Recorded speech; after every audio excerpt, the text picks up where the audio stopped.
how I like to sing, right? If you're happy and you know it, clap your hands. If you're happy and you know it, clap your hands. If you're happy and you know it and you really want to show it, if you're happy and you know it, clap your hands. You see me all over Facebook doing that. I am so sorry, but I just love to sing. But that leads me to one thing. I'm not that tall. But thanks. People who have mental health and are optimal are often depressed. One of the things that improves brain health is laughter and singing and music and movement and food. And sorry, I did all that without this. But those are some of the things we're going to talk about today, so that hopefully you can leave here today with a few strategies to improve brain health. And what we hope you do is share this with your friends. This is our second time that we have brought a program here to the Cleveland Racquet Club, and we definitely like to grow it because it's like anything else. It's kind of a movement. We have to talk about it. We have to share it. That's the only way that things get done. Let's just think about, when they banned smoking. How long did it take them to pass a law to ban smoking? It took a long time. So we need to talk about these things with each other, with our families, and with our children. It's really important now to start educating our children. My why is pretty simple. If you sat down and saw the pictures that are sitting on the chairs, those are all the people in my life that have been affected with this devastating disease. So 2 grandmothers, a mother-in-law, and now my dad. My dad has dementia and early Alzheimer's onset. So I'm really doing this for them. So those of you who don't know me, I'm Cindy Persky. I'm a registered nurse. I'm a leader of change. I'm an advocate for Alzheimer's research. I'm a mom. And now, I'm also an independent consultant with Beauty Counter, and that's kind of what brought me to this. I found myself lost and a little depressed about 4 years ago. I had lost my purpose. My children went off to college, became adults. They didn't need me like they used to. They kind of do, but they don't think they do. So I actually was experiencing a lot of health issues myself. And I was looking at a big surgery because I kept having diverticulitis attacks. And we went and saw a surgeon at the Cleveland Clinic, and she said, yeah, this is something you may have to think about. And my GI doctor said, some people clean up their diet and get rid of these issues. I had reached an all-time high in my weight. If you can believe it, I was 30 pounds heavier at that time. And of all people, my oldest daughter wanted to do the whole foods diet. I think this younger generation, they're catching on to things, quicker than we ever did. And so we got on the bandwagon, my husband and I, and she likes to cook, so that month was really easy. And we started seeing changes in our own health. We started losing weight, we started feeling better. Every day before this, I would wake up with inflammation in my body and it would move around. Oh my God, one day it's in my elbow, one day it's in my knee. And truly, I didn't put it together. I didn't realize food is medicine. That every single thing that we put in our mouth tells our cells how to behave. I'm a true believer in this now. I have lived it, I know it, and I want you guys to know it. It is not too late to clean up your life in so many ways, and it's not just about what we eat. So at the same time, I started learning about toxic chemicals in personal care products and how they can cause havoc in our body.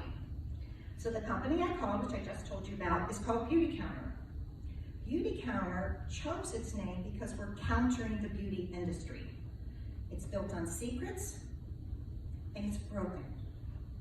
And there hasn't been a law change since 1938. And I'm out to change that. So I saw an opportunity where I could create change, I could educate others, and I could also advocate for more health protective laws and be a part of a social mission. It gave me purpose.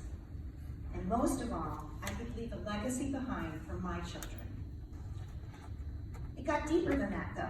I learned about neurotoxins, chemicals that can affect our brain. How many of you ladies out there wear lipstick with lead in it? Anybody know? I didn't know. For years, and it's still in most lipsticks today. I'm pretty sure that they banned lead paint, but we don't see anybody licking the walls, do we? But are we licking our lips? We aren't. Did you know aluminum exposure has been linked to both Alzheimer's disease and breast cancer? It is used commonly in deodorants and antacids, both of which I used, as well as lipstick and lead. How many of you still use fluoride toothpaste or drink fluoride in your water? Originally used as rat poison and an insecticide, fluoride is a neurotoxin. Fluoride is known to increase the brain's concentration of aluminum, which has been linked to Alzheimer's disease. Fluoride is a suspected carcinogen, and excessive fluoride has been shown to damage the musculoskeletal nervous system, leading to limited joint mobility, ligament calcification, muscular degeneration, and neurological deficits. Let's see here. I started adding up my own environmental factors. 2 grandmothers, a mother-in-law, now my precious father, and neurotoxic chemicals everywhere. I decided I must also be a part of the solution to help find a cure for Alzheimer's, and that's where I am today. We need more research. What we will hear today can help men and women alike learn strategies to decrease our chances of getting Alzheimer's. I also learned that women are 2/3 more susceptible to getting Alzheimer's than men. So you can take a look at these pictures again. Look at them hard. Let's count. 3 women with Alzheimer's. Turn those pictures over. Everybody. 3 out of my 4 children are women. We must find a cure. I want to thank everybody for coming today, taking your time out. There is nothing more precious and a gift to give anyone than your time. So thank you. Thank you for your donations. It really humbles me. We're close to 5,000 this year in donations. And so thank you. Give yourself an applause.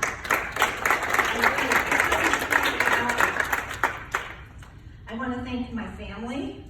I want to thank my husband especially, who's here today, who's really been a huge supporter behind the scenes, every day encouraging me to keep with it. He told me it's going to take 3 to 5 years to grow this.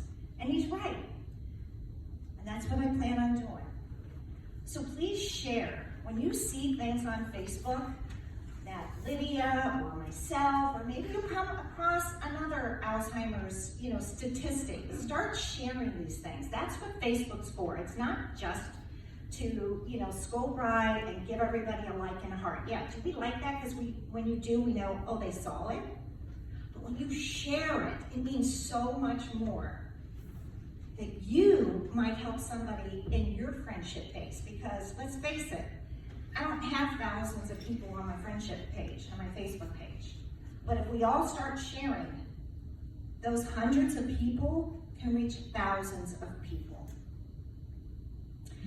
So our first sponsor today, I want to thank Tom Hyman, co-president of Hyman's Incorporated, which started as a, I forgot one thing. I just wanted to give my husband one more kudo. He was just recently named Director of Vascular Surgery at Metro Health Hospital. Yay, Jim. Yay, patience. So back to Tom. Co-president of Hyman's Incorporated, which started as a butcher shop in 1929. Today, they have grown to 23 stores, 19 in Cleveland and 4 in Chicago. Heinz donated these amazing non-disposable bags for your grocery shopping needs. So I hope you take them, let Tom know that you came to this event and you appreciate getting those bags. I think that would really mean a lot to him.